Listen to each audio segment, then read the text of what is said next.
하나님의 말씀은 로마서 11장 25절에서 27절의 말씀입니다. 형제들아, 너희가 스스로 지혜의 땀을 면기 위하여 이 비밀을 너희가 모르기를 내가 원치 아니하노니, 이 비밀은 이방인의 충만한 수가 들어오기까지 이스라엘의 더러는 완악하게 된 것이라. 그리하여 온 이스라엘의 구원을 얻으리라. 기록된 바 구원자가 시온에서 오사 야곱에게서 경건치 않은 것을 돌이키시겠고. 다 같이 읽으시겠습니다.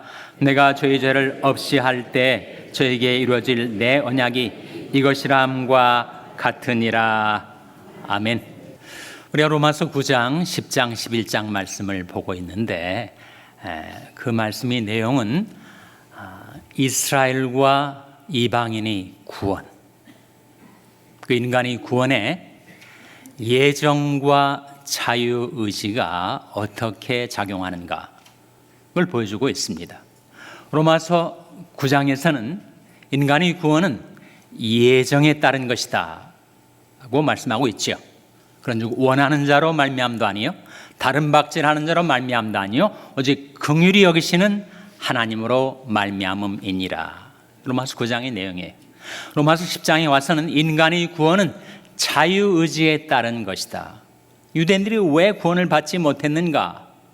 그들이 하나님께 열심은 있으나 지식을 좇은 것이 아니라 하나님의 의를 모르고 자기 의를 세우려고 힘써 하나님의 의를 복종치 아니하였던 것이 그들의 문제였습니다. 이제 로마서 11장에 와서 그렇다면 이스라엘은 완전히 버림을 당하는 것인가? 그들은 끝내 구원을 얻지 못하게 되는 것인가? 라는 그 질문에 대해서 우리에게 답을 주고 있습니다. 이스라엘은 결국 구원을 얻게 될 것인가? 라는 질문에 대해서 로마서 11장 25절은 다음과 같이 답변해 주고 있습니다. 화면에 한번 같이 읽겠습니다. 시작. 형제들아, 너희가 스스로 지혜의 땀을 면기 위하여 이 비밀을 너희가 모르기를 내가 원치 아니하노니, 이 비밀은 이방인의 충만한 수가 들어오기까지 이스라엘의 더러는 완악하게 된 것이라. 비밀, 미스테리를 드러내 주시기를, 이방인이 충만한 수가 들어오기까지 이스라엘의 더러는 완악해진 것이다. 이스라엘이 마음에 강팍하고 완악한 마음으로 예수 그리스도의 복음을 받아들이지 않았던 것은 오히려 그것이 역사의 반전이 돼서 이방인들에게 복음이 전파되는 계기가 되었고, 그래서 이방인들이 충만한 수, 바로 구원받은 이방인들이 충만한 수가 들어오기까지, 그때까지는 이스라엘의 더러는 완악해진 것이다. 이스라엘 백성이 구원받지 못하는 것은, 다 구원받지 못하는 것은 아니고, 그 이스라엘 백성 중에 일부가 구원을 받지 못하고 또 영원히 버림받는 것이 아니고 한시적으로 구원을 받지 못한 것이다. 그러면 결국에는 어떻게 되는가? 결국에는 종말에는 온 이스라엘이 구원을 받게 될 것이다 라고 다음 구절 26절이 밝혀주고 있습니다. 같이 읽겠습니다. 26절 말씀 시작. 그리하여 온 이스라엘이 구원을 얻으리라. 기록된 바 구원자가 시온에서 오사 야곱에게서 경건치 않은 것을 돌이키시겠고, 그리하여 온 이스라엘이 구원을 얻으리라. 온 이스라엘 민족이 하나님께로 회개하고 돌이켜 예수 그리스도의 복음을 받아들여 구원을 받게 될 날이 장차 오게 될 것이다. 그것은 구원자가 온 세상의 구세주이신 예수 그리스도께서 시온에서 오셔서 이스라엘 백성 중에 경건치 아니한 것을 돌이키실 것이다. 다음 구절 27절 같이 읽겠습니다. 시작. 내가 저희 죄를 없이 할 때 저에게 이루어질 내 언약이 이것이람과 같으니라. 내가 저희 죄를 없이 할 때, 하나님께서 그들의 죄악을 도말하실 때, 대속하실 때, 구속하실 때 그 언약이 성취되고 말 것이다. 지금은 그들이 예수 그리스도를 믿지 않고 복음을 배척해서 그것이 계기가 되어 이방인들에게 구원의 강물이 흘러가게 되었는데, 그러나 종말에는 온 이스라엘 민족이 하나님께로 회개하고 돌이켜 예수 그리스도를 구원자로, 구세주로 받아들이게 되고, 하나님께서 그들의 죄악을 없이 하시는, 도말하시는 구원의 역사가 장차 이루어질 것이다. 내가 내 허물을 빽빽한 구름에 사라진 같이, 내 죄를 안개에 사라진 같이 도말하였으니 너는 내게로 돌아오라. 내가 너를 구속하였음이니라. 그래서 그 질문, 과연 이스라엘은 영원히 버림받게 되는 것인가, 아니면 종말에는 구원을 얻게 될 것인가 라는 질문에 대해서 로마서의 말씀은 온 이스라엘이 구원을 얻으리라고 말씀하고 있는데, 그것은 신약에서의 약속일 뿐만 아니라 이미 구약 성경 속에서 누차 하나님께서는 이스라엘 민족이 지금은 하나님을 거역하고 불순종하고 그리고 바벨론 포로로 잡혀갔지만, 때가 되면 하나님께서 온 이스라엘 민족을 구원하시고 회복시키실 것을 누누이 약속해 오신 것입니다. 몇 약속만 찾아보겠어요. 이사야 43장에 보시면, 야곱아, 너를 창조하신 여호와께서 이제 말씀하시느니라. 이스라엘아, 너를 조성하신 자가 이제 말씀하시느니라. 너는 두려워 말라. 내가 너를 구속하였고 너를 지명하여 불렀나니 너는 내 것이라. 이스라엘을 조성하시고 구속하신 하나님이 너는 내 것이라 말씀하시면서 그들을 동서남북 각 지방에서부터 불러 모실 것을 이사야 43장 5절 6절에서 약속하고 있습니다. 화면에 같이 읽겠습니다. 시작. 두려워 말라. 내가 너와 함께하여 내 자손을 동방에서부터 오게 하며 서방에서부터 너를 모을 것이며, 내가 북방에 이르기를 놓으라, 남방에 이르기를 구려하지 말라. 내 아들을 원방에서 이끌며 내 딸들을 땅끝에서 오게 하라. 온 세상에 흩어져 버렸던 이스라엘 백성들을 동방에서부터, 서방에서부터, 북방에서부터, 남방에서부터 다 불러 모실 것을, 이스라엘 민족의 회복을 예언하고 있는 말씀이죠. 예레미야 31장 31절에도 화면에 한번 같이 읽겠습니다. 시작. 나 여호와가 말하노라. 보라, 날이 이르리니 내가 이스라엘 집과 유다 집에 새 언약을 세우리라. 하나님께서 이스라엘에게 새 언약을 세우리라 말씀하지 않았습니까? 새 언약이 바로 신약이죠. 구언약이 구약 아닙니까?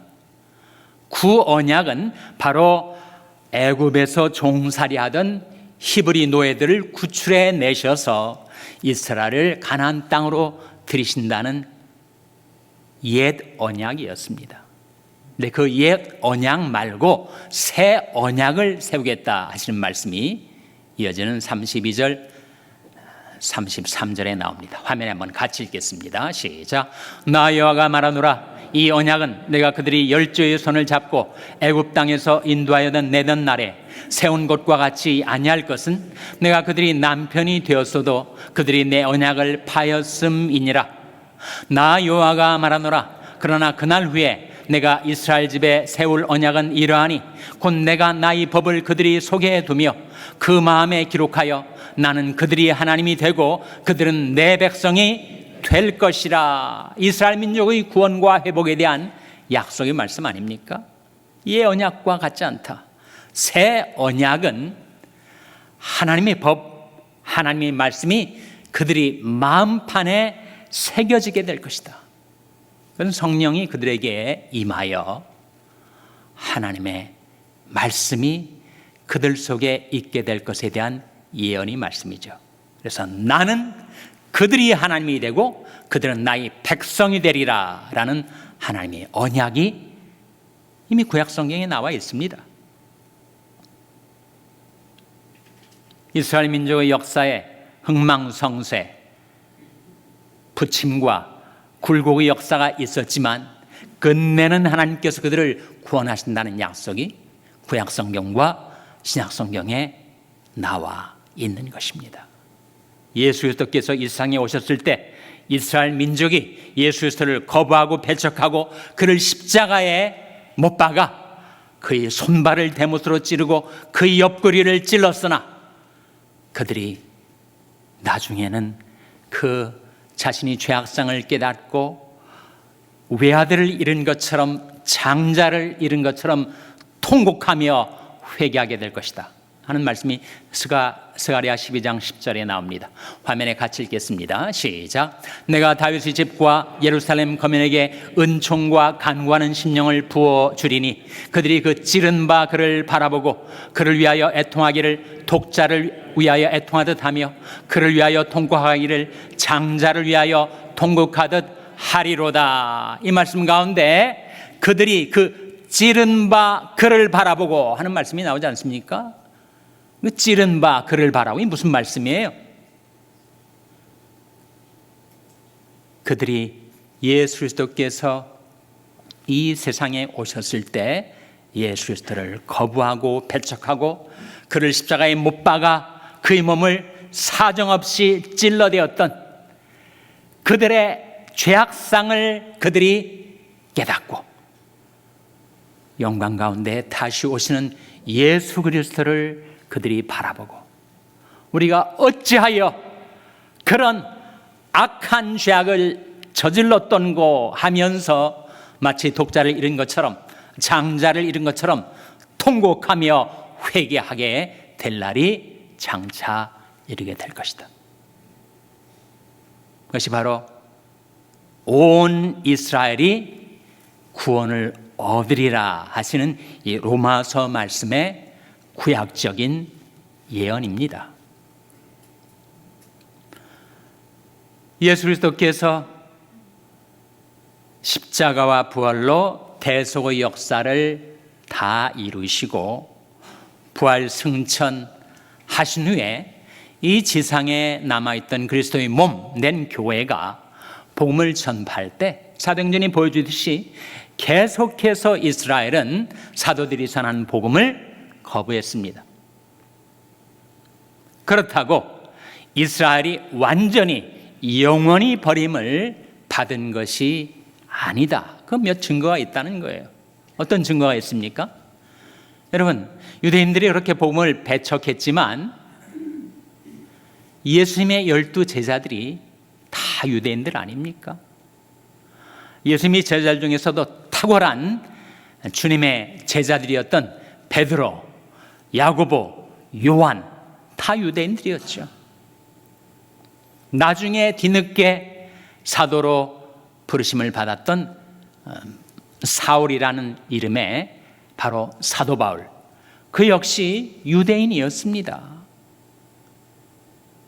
심지어 구세주신 예수 그리스도께서도 유대인으로 탄생하셨죠. 그러니까 온 이스라엘 민족 전체가 버림을 받은 것이 아니라 남은 자들이 계속 면면이 있어 왔다는 거예요. 그리고 초대교회 예루살렘 교회가 전부 유대인 교인들이었습니다. 그러니까 하나님 이스라엘을 완전히 버리시 않은 증거 아니겠어요? 온 세계 복음화의 초석이 되었던 예루살렘 교회가 바로 유대인들로 이루어져 있다. 나중에 이제 안디옥 교회로 가면 이방인들이 교인들이 더 많아지죠. 로마 교회 역시 이방인들이 더 많았습니다.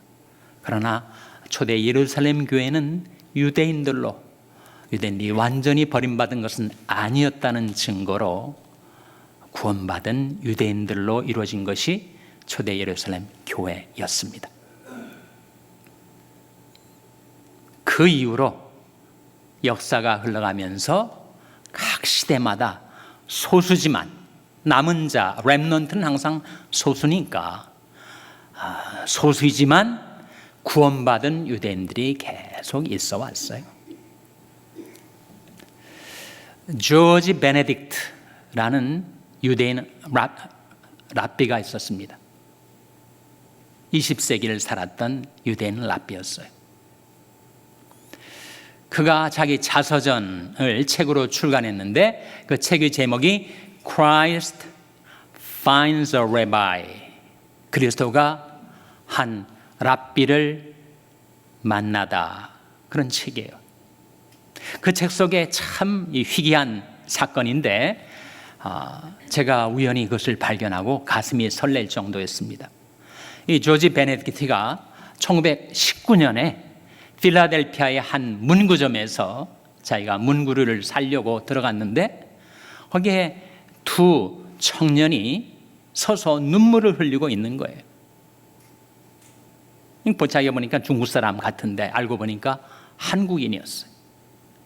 한 사람은 서재필 박사, 다른 한 사람은 이승만 박사였습니다. 그래서 왜 그렇게 눈물을 흘리고 있는가 했더니 그들이 사진을 보내주는 거예요.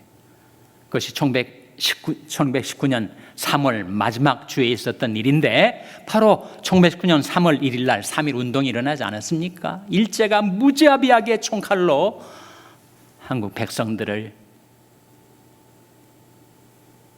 핍박하고 죽이고 그 처참한 고문과 살인의 광경을 담은 사진들을 보고 이 조지 베네딕트가 깜짝 놀랍니다. 어떻게 20세기에 이런 일이 벌어질 수가 있을까?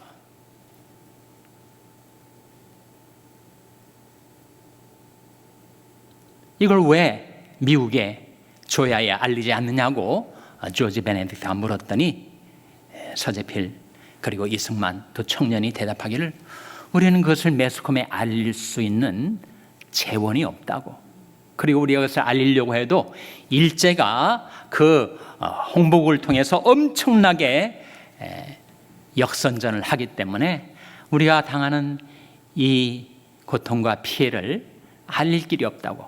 그랬더니 조지 베네딕트가 그 두 청년에게 이렇게 대답합니다. Great action, 위대한 행동을 하는 데는 돈이 필요하지 않소. 위대한 행동을 하는 데는 돈이 필요하지 않소. 그러니까 두 청년이 위대한 행동, great action이 무엇입니까? 그것은 바로 필라델피아의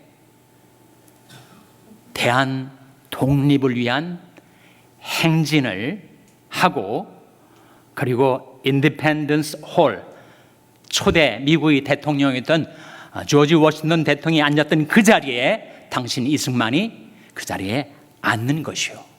그러면 미국의 모든 매스컴들이 동원돼서 당신들의 그 그레이트 액션을 취재할 것이고 보도할 것이요. 실제로 여러분 그 사진을 보신 분들이 있을 것입니다. 워싱턴 대통령이 앉았던 그 자리에 그 필라델피아의 독립 행진을 하고 이승만 대통령이 그 자리에 앉아 있는 사진이 지금도 우리에게 전해지고 있죠.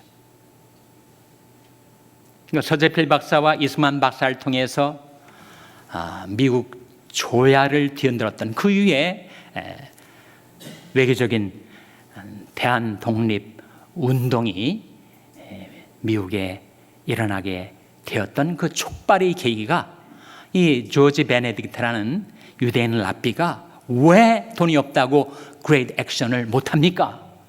라고 하는 말이 계기가 돼서 그 위에 모든 대한 독립 운동이 전개되기 시작했다는 거예요. 그렇게 해서 가까워진 이 두 사람, 조지 베네딕트와 이승만, 그리고 서재필. 그는 유대인 랍비였지만 한국의 그리스도인들이 일제히 무자비한 칼날 앞에 그렇게 핍박과 고통을 당하는 것을 보면서 죽음을 불사하고 자기 신앙을 지키고 자기 나라를 지키려 하는 한국의 크리스찬들에게 감동을 받은 거예요. 자기는 비록 유대인 랍비지만 그 그리스도가 죽어있는 그리스도가 아니고 살아있는 그리스도, 라는 사실을 그가 깨닫게 된 겁니다. 그래서 그가 주이시 크리스찬, 유대 그리스도인으로 회심을 합니다.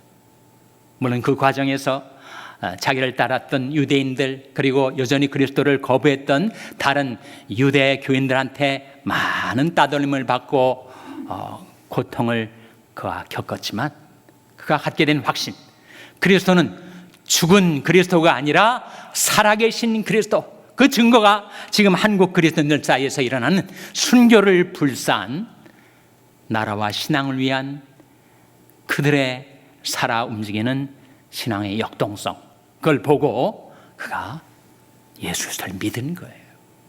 그리고 그가 믿었던 그리스도를 자기 동족에게, 유대인들에게 전파하기 시작합니다.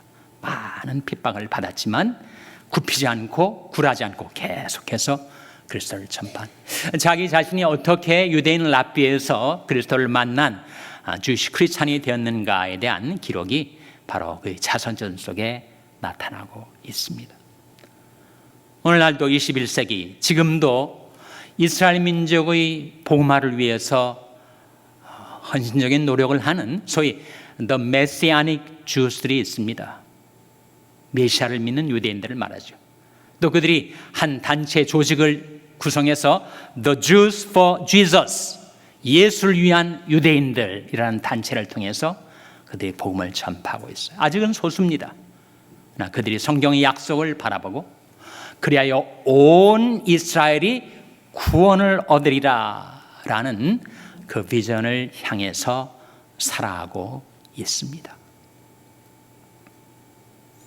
이스라엘 민족의 구원, 그것은 영원하신 하나님, 신실하신 하나님의 능력에 우리가 맡겨드리고, 문제는 나의 구원 아니겠습니까? 이스라엘의 구원은 하나님께서 구원이 섭리 가운데 이루어 가실 것이고, 나의 구원은 어떻게 이루어지는 것인가? 나의 구원은 주 예수를 믿으라. 그리하면 너와 내 집이 구원을 얻으리라.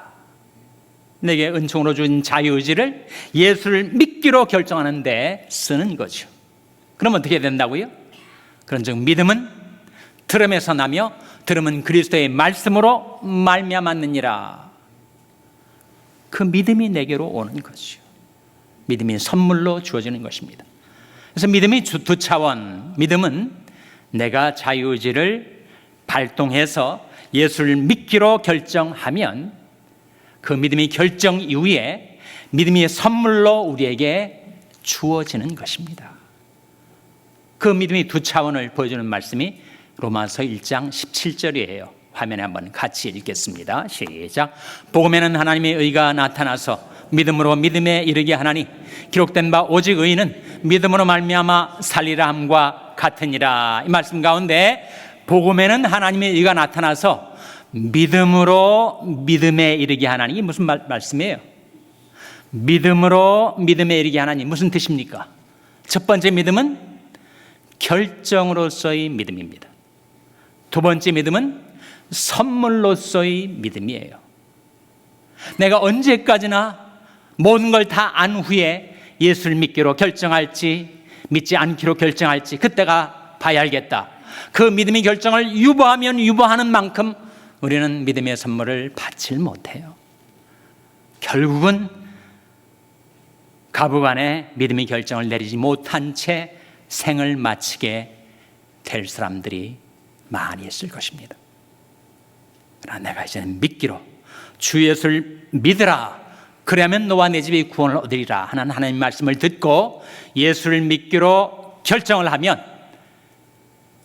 그 믿음의 결정이 선물로서의 믿음을 이르게 한다. 그래서 믿음으로 믿음에 이르게 하나니.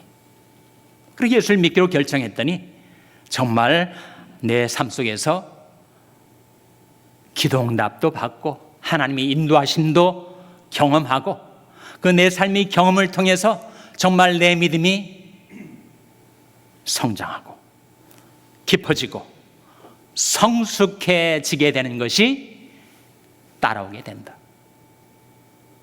믿음에는 두 차원이 있어서 결정으로서의 믿음과 선물로서의 믿음이 있는데, 결정으로서의 믿음은 자유의지를 믿기로 쓸 때 믿게 되는 것이고, 선물로서의 믿음은 하나님의 주권, 하나님의 예정 가운데 예비하신 믿음을 우리에게 선물로 주시는 거죠. 바로 그 뜻입니다. 복음에는 하나님의 의가 나타나서 믿음으로 믿음에 이르게 하나니 기록된 바 오직 의인은 믿음으로 말미암아 살리라 함과 같으니라. 이스라엘의 구원은 하나님께 맡기고 내가 하나님께로 회개하고 돌이켜서 예수 그리스도를 믿기로 결정하고 그 믿음의 결정 이후에 선물로서 주어지는 믿음을 받아 믿음에서 믿음으로 살아가는 여러분이 복된 인생이 되시기를 주님의 이름으로 축원합니다. 기도하시겠습니다. 하나님 아버지, 하나님의 구원의 경륜과 섭리를 저들이 다 헤아려 알지 못하오나 저들에게 들려주신 복음 주 예수를 믿으라, 그리하면 너와 내 집이 구원을 얻으리라, 이 복음의 말씀을 저들이 받아들이고 예수 그리스도를 믿기로 결정하오니 하나님 선물로서의 믿음에 다다르게 하여 주시옵소서. 이 모든 말씀 예수님의 이름으로 기도하옵나이다. 아멘.